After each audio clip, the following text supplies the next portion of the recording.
Street violence is a more widespread issue among young people than many might realise. A 2024 report by the Youth Endowment Fund highlighted this reality, revealing that almost 50% of teenagers had been a victim or a witness of violence within the past year. To address this, St John Ambulance has developed the Young Responders Programme, a free initiative for people aged 11 to 25 in underserved areas that teaches them crucial first aid skills they can use in real-life emergencies.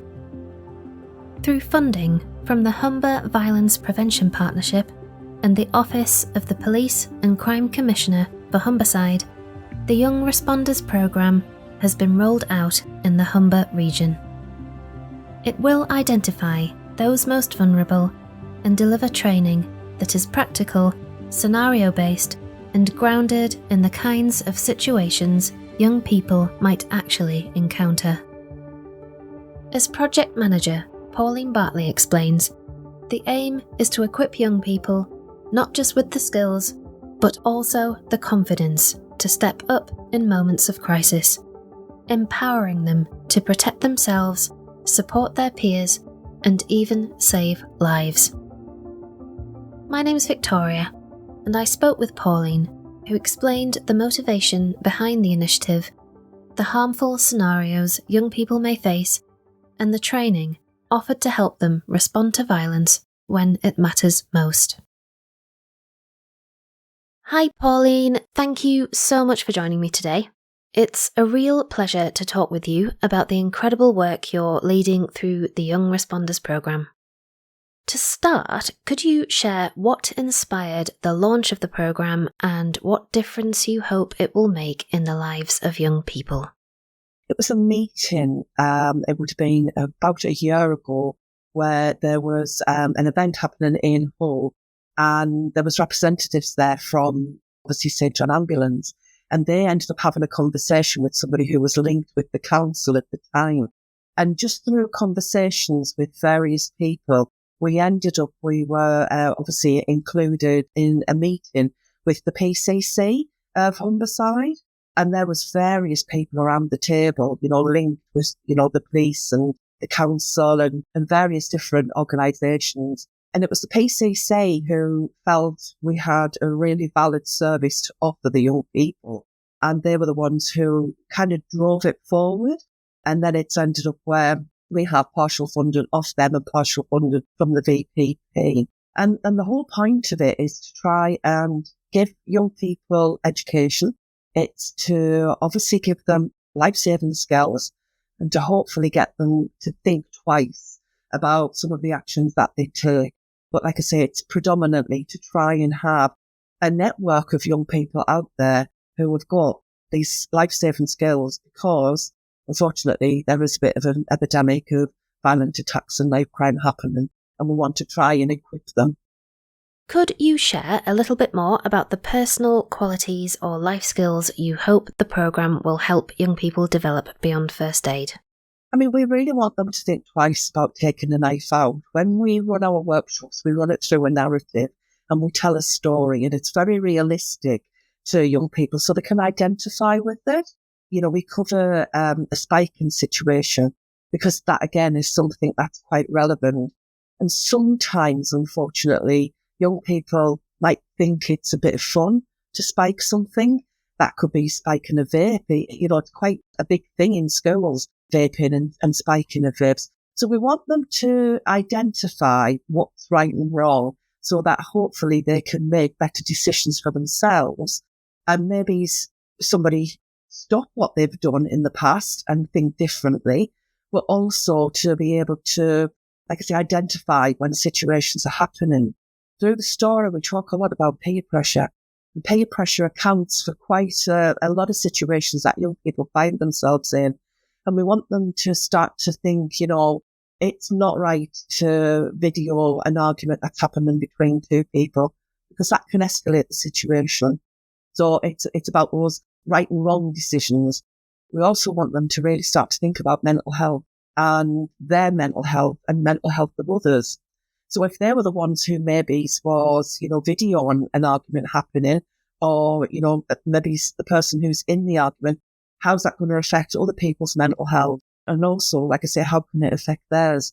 So it takes them through various situations till it escalates where a young person dies, because we want them to understand the reality of, these situations that they can find themselves in. So it's about education, predominantly first aid, because we are obviously the experts in that, with those really key messages woven through. And we have had young people come to us at the end and say, God, I never thought about it that way. I didn't realise that it could have that kind of impact. And that's, what we want them to get across is for them to look at alternative ways to live and not get drawn into that gang kind of culture. But for vape spiking, because so many more young people are vaping, it's quite common to purchase a vape off the internet or know where to go to get one where you shouldn't. A lot of them don't realise that actually you have to be 18 to buy a vape, because I think it used to be 16 for cigarettes. But a lot of young people are buying them illegally anyway and don't even think about it as being something that is illegal. And there was an incident in the Northeast where 3 girls, one of them had bought a vape, they shared it between them, and all 3 ended up in hospital. Now, we were really lucky we were able to go in, I think, a couple of days later and run one of our workshops for them. But that was 3 girls who opted to have a go and ended up in a really sticky situation, and one of them was quite poorly with it. And it's about them seeing that, yes, this happens. You need to understand the consequences of it happening. If you're with somebody and then all of a sudden they say to you, hang on a minute, I'm not right, I don't feel well, don't dismiss it, because sometimes it can get dismissed, and there's simple processes that a young person can do, put somebody in that recovery position. So if it was to take a bigger effect on them, that person's got a better chance of staying safe. And how did you decide which training topics were most relevant for this age group? Was there any research or evidence that guided those choices? Yeah, there was quite a bit of research happened, and, the young people who were part of the research were very open and honest, and they wanted relevant first aid skills to them, and they wanted it to be realistic to the situations that they find themselves in. And that was where the start process came. And through testing out various designs and models, we eventually came up with this particular one. A minor bleed, that's quite an easy one to solve, but a catastrophic bleed is much harder.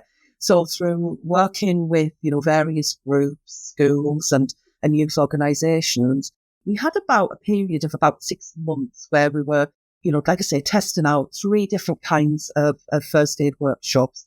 We had a physical first aid, a street violence first aid, and a mental health first aid.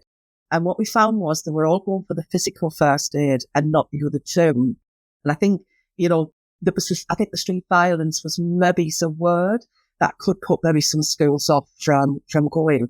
And the mental health, it was a shame, because a lot of young people, they struggle with their mental health and they need support.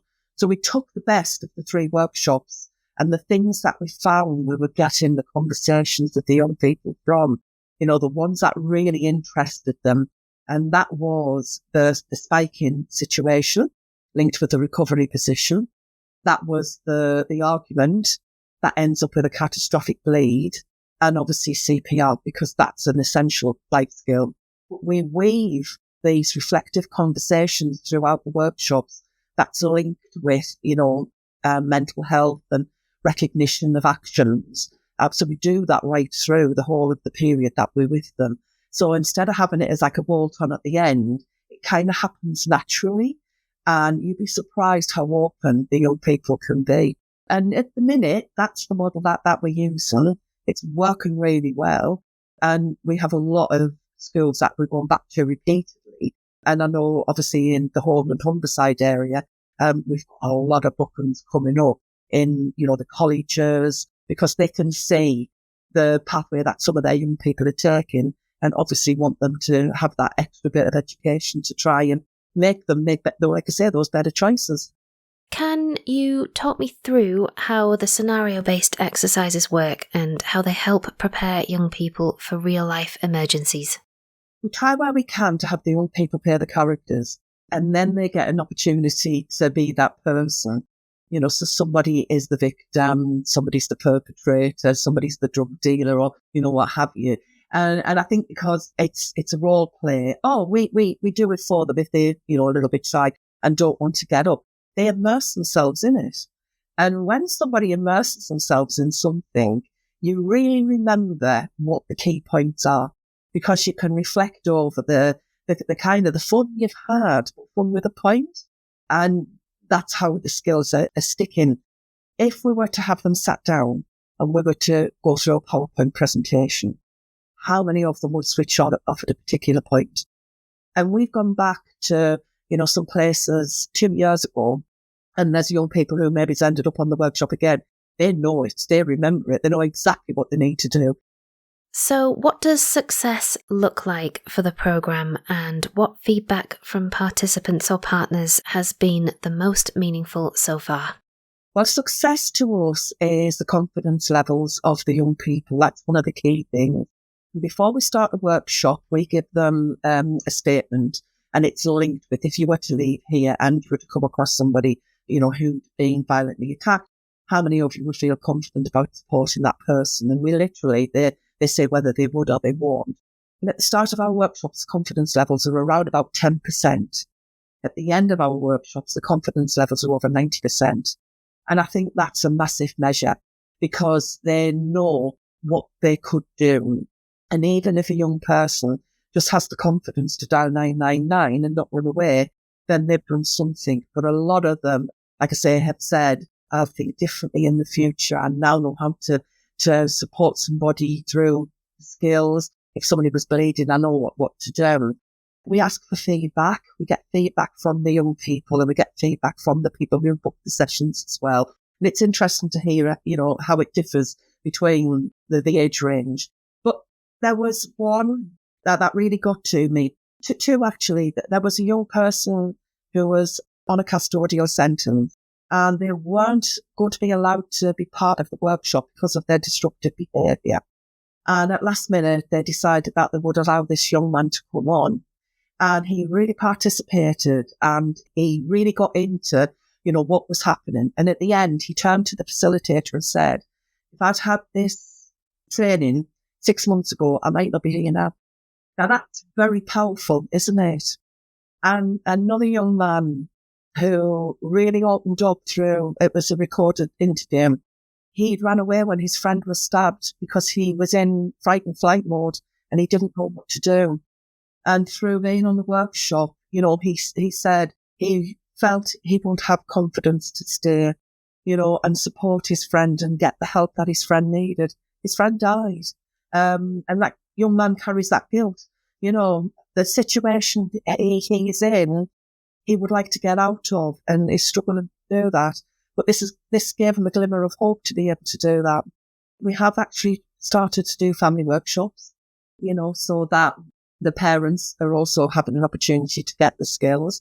And in some cases, the parents need the skills. Maybe if their child is maybe on the, bit of a wrong pathway, they need to know how to support them if they're going out and obviously they are maybe, engaging in gangs and what have you. So we do some family workshops, and we are getting asked now more and more from the police to work in primary age. So that top class, 9, 10-year-olds. So we've looked at how we can adapt the workshops for that younger age range so that they still get the first aid skills, but maybe it's not as graphic for them because you certainly don't want to upset any young person. However, a lot of these young children, they live in this environment and they know so much. It's quite scary. And 9 to 10, unfortunately, seems to be an age for grooming for gangs, for like county lines as well. So, if we can get them to start to think about what's happening around them, backing it up with our skills, then that has to support them, doesn't it? And lastly, looking ahead, what's next for the programme and how can schools and communities get involved? Well, we're aiming to work with a minimum of 3,000, but potentially, more than that young people across Humberside. And that's a great starting point for us, to have potentially 3,000 first aiders out there who, it isn't just about necessarily being in a gang. If you were to see somebody who's collapsed, and that could be an older person as well, skills still work, don't they? So we're hoping to create a little army out there who have got this in their back pocket. We're looking to obviously work alongside the volunteer side of St. John and bring some of their young people on so we could have a peer-to-peer education piece going out there. And we also would like to think that we would get to a point with this where some of the young people could come on as peer educators as well. There's nothing more powerful than a young person sharing something with another young person and then taking it on board. Our facilitator, Isla, she's lovely and she is young, and I'm sure she'll, get on really well with a lot of the young people. But I know I could go out and I could talk to young people and they might, pick up ideas and pick up skills. But I do think, peer-to-peer education would be fantastic if we could grow that network. And partnerships is huge for us. We really want to have some very strong partnerships. And the VPP have been brilliant in connecting us with other people who work in that youth environment so that we can support them and their young people as well. So I would love to see it where it becomes a network, where some of the groups might be linked with sport. We can go along and we can work with their young people. So they're getting support from two angles, and a sport to keep them in a safe environment where they can run off that energy, backed up, like I say, with what we can offer them as well.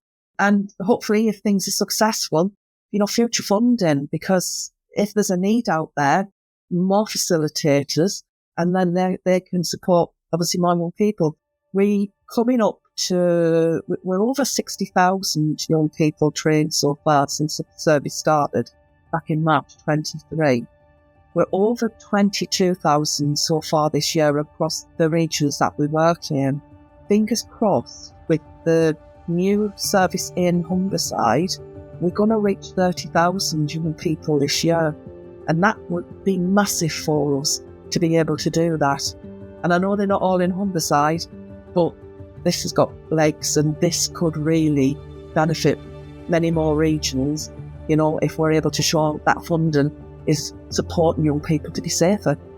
We have a generic email, youngresponders@sga.org.uk, and if you were to just put young responders into Google, it pops up, so it's there, it's easily accessible. That's monitored on a daily basis, so any inquiries that come through, we respond to, and then the local coordinator picks it up. So then we start looking at diaries and obviously getting the workshops booked in for them. They're a free workshop. They're funded by the VPP and the OPCC, so why wouldn't a youth organisation want to take these up? With it being obviously newer to Humberside, we have got capacity to be able to get out there and book these workshops in. So yes, young responders at sga.org.uk, and we basically would pick that up from there.